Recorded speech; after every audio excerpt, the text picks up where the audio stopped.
ಹಾಗೂ ಎಲ್ಲ ನಮ್ಮ ರೈತ ಮುಖಂಡರುಗಳೇ, ನಮ್ಮ ಪಕ್ಷದ ಗೌರವಾನ್ವಿತ ಅಧ್ಯಕ್ಷರು ಮತ್ತು ಎಲ್ಲ ಪದಾಧಿಕಾರಿಗಳೇ, ಈ ದಿವಸ ನಮ್ಮನ್ನ ಈ ಪತ್ರಿಕಾಗೋಷ್ಠಿಗೆ ಕರೆದ ಉದ್ದೇಶ ಭಾನುವಾರ 25ನೇ ತಾರೀಕು ಬೆಳಿಗ್ಗೆ ಸುಮಾರು 10 ಗಂಟೆಗೆ ನಮ್ಮೆಲ್ಲರ ಪ್ರೀತಿಯ ಮಾಜಿ ಮುಖ್ಯಮಂತ್ರಿಗಳು, ಹಾಲಿ ಕೇಂದ್ರ ಸಚಿವರಾದಂತ ಕುಮಾರಣ್ಣವರು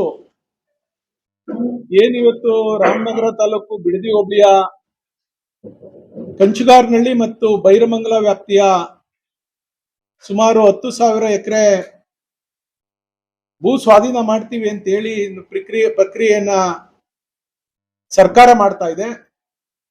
ಅದರ ವಿರುದ್ಧ ನಮ್ಮ ರೈತರು ಹಲವಾರು ದಿನಗಳ ಕಾಲದಿಂದ ಏನು ಹೋರಾಟವನ್ನ ಮಾಡ್ತಾ ಇದ್ದಾರೆ. ಆ ರೈತ ಕುಟುಂಬಗಳಿಗೆ, ರೈತರ ಮಕ್ಕಳ ಭವಿಷ್ಯಕ್ಕೆ, ಆ ರೈತರಿಗೆ ನಾನಿದ್ದೇನೆ, ನಾನು ಇನ್ನು ನಿಮ್ಮ ಪರವಾಗಿ ಹೋರಾಟ ಮಾಡಲು ಜೀವಂತವಾಗಿ ಬದುಕಿದ್ದೇನೆ ಅನ್ನೋದನ್ನ ತಿಳಿಸಲು ಕುಮಾರಣ್ಣವರು ಬರ್ತಾ ಇದ್ದಾರೆ. ಸೊ ಆ ಕಾರ್ಯಕ್ರಮಕ್ಕೆ ಆ ಭಾಗದ ಎಲ್ಲ ರೈತ ಬಂಧುಗಳು, ಏನು ಭೂಮಿಯನ್ನ ಕಳ್ಕೊಳ್ತಾ ಇದ್ದಾರೆ, ಎಲ್ಲ ಕುಟುಂಬಸ್ಥರು, ಎಲ್ಲ ತಂದೆ ತಾಯಂದಿರು, ಹಿರಿಯ ಜೀವಗಳು, ಬಹಳಷ್ಟು ಭೂಮಿಯನ್ನ ಬಹಳ ವರ್ಷದಿಂದ ಭೂಮಿಯನ್ನ ಕಾಪಾಡಿಕೊಂಡು ಬಂದಂತ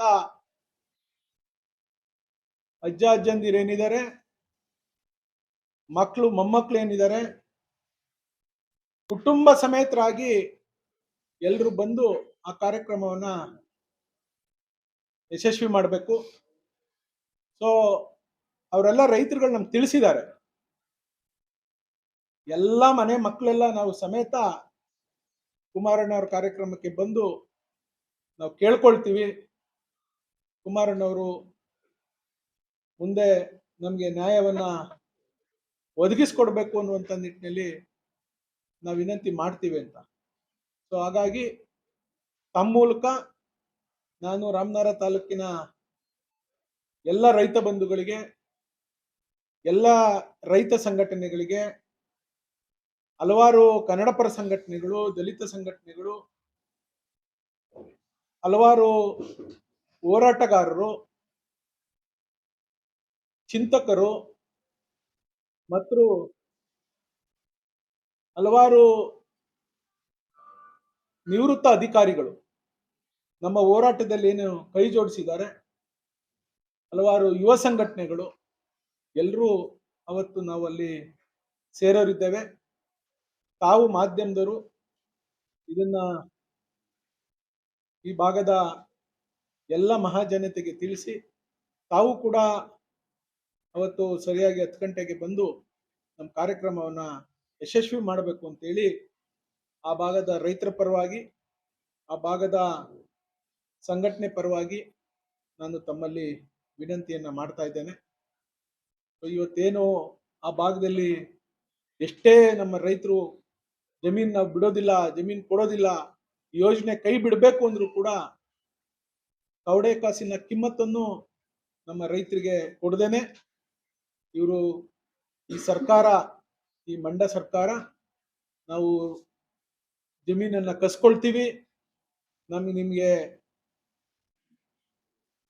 ಯಾವುದೇ ನೀವು ಹೋರಾಟ ಮಾಡೋರು ನಾವು ಬಿಡೋದಿಲ್ಲ ಅಂತೇಳಿ ದರ್ಪ ದೌರ್ಜನ್ಯ ಮಾಡಿ ಪೊಲೀಸರನ್ನ ಇಟ್ಕೊಂಡು ಕೆಲವು ಪಟ್ಟಭದ್ರ ಹಿತಾಸಕ್ತಿಗಳ ಕೈಗೊಂಬೆಗಳಾಗಿ ಕೆಲಸ ಮಾಡ್ತಾ ಇರ್ತಕ್ಕಂಥ ರೆವಿನ್ಯೂ ಅಧಿಕಾರಿಗಳನ್ನ ಇಟ್ಕೊಂಡು ಇವತ್ತು ನಮ್ಮ ರೈತರಿಗೆ ತೊಂದರೆ ಕೊಡ್ತಾ ಇದ್ದಾರೆ. ನೀವೆಲ್ಲ ಮೊನ್ನೆ ಕೂಡ ಮಾಧ್ಯಮದಲ್ಲಿ ತೋರಿಸಿದಿರಿ. ಶಾಸಕರು ಈ ಭಾಗದ ಜನರು ಬಂದು ಕೇಳುವಂತ ಪ್ರಶ್ನೆಗೆ ಉಡಾಫೆ ಉತ್ತರವನ್ನ ಕೊಟ್ಕೊಂಡು ನಂದೇನು ಇಲ್ಲ, ಸರ್ಕಾರ ತೀರ್ಮಾನ ಮಾಡ್ಬಿಟ್ಟಿದೆ, ನೀವು ದುಡ್ಡು ತಗೊಂಡ್ರೆ ತಗೊಳ್ಳಿ, ಬಿಟ್ರೆ ಬಿಡಿ ಅನ್ನುವಂತ ಉಡಾಫೆ ಉತ್ತರವನ್ನ ಕೊಡೋದ್ ಮೂಲಕ ನಮ್ಮ ಹೆಣ್ಣು ಮಕ್ಕಳಿಗೆ, ಅವರು ರೈತ ಹೆಣ್ಣು ಮಕ್ಕಳು ಅನ್ನೋದೇನೆ ಒಬ್ಬ ದಾದಾಗಿರಿ ಮಾಡುವಂತ ಒಬ್ಬ ಇನ್ಸ್ಪೆಕ್ಟರ್, ಬಿಡದಿ ಇನ್ಸ್ಪೆಕ್ಟರ್ನ ಇಟ್ಕೊಂಡು ಎಳೆದಾಡಿಸಿ ನೀನು ಹೊಡಿತೀನಿ, ನೀನು ಶೂ ಕಾಲಲ್ಲಿ ತುಳಿತೀನಿ, ನಿನ್ನ ಒಡೆದು ಜೈಲ್ಗೆ ಹಾಕ್ತೀನಿ ಅಂತೇಳಿ ಅವ್ಯಾಚ್ಯ ಶಬ್ದಗಳಿಂದ ಬಯಸುವಂತ ಒಬ್ಬ ಇನ್ಸ್ಪೆಕ್ಟರ್ನ ಇಲ್ಲಿ ಇಟ್ಕೊಂಡು ಇವತ್ತು ಸರ್ಕಾರ ನಡೆಸ್ತಾ ಇದ್ದಾರೆ. ಆ ಪಾಪ ಇನ್ಸ್ಪೆಕ್ಟರ್ ಬಗ್ಗೆ, ಇನ್ನೂ ಕೆಲವಾರು ಅಧಿಕಾರಿಗಳ ಬಗ್ಗೆ ಭಾನುವಾರ ನಾನು ಕುಮಾರಣ್ಣವ್ರ ಎದುರುಗಡೆನೆ ಸಭೆಯಲ್ಲಿ ಮಾತನಾಡೋದಿದ್ದೇನೆ. ಇವ್ರು ಏನೇನ್ ಮಾಡ್ತಾ ಇದ್ದಾರೆ, ಎಲ್ಲಿ ಹಗಲು ದರೋಡೆ ಮಾಡ್ತಾವ್ರೆ, ಎಷ್ಟೆಷ್ಟು ಕೋಟಿ ಇವರು ಲೂಟ್ತಾ ಇದ್ದಾರೆ ಇಲ್ಲಿ ಕುತ್ಕೊಂಡು ಅಂತೇಳಿ ಸವಿಸ್ತಾರವಾಗಿ ನಾನು ಅವತ್ತು ಸಭೆಯಲ್ಲಿ ತಿಳಿಸ್ತೀನಿ. ಸೊ ತಾವೆಲ್ಲ ಬಂದು ಈ ಸಭೆನ ಯಶಸ್ವಿ ಮಾಡಿಕೊಡ್ಬೇಕು.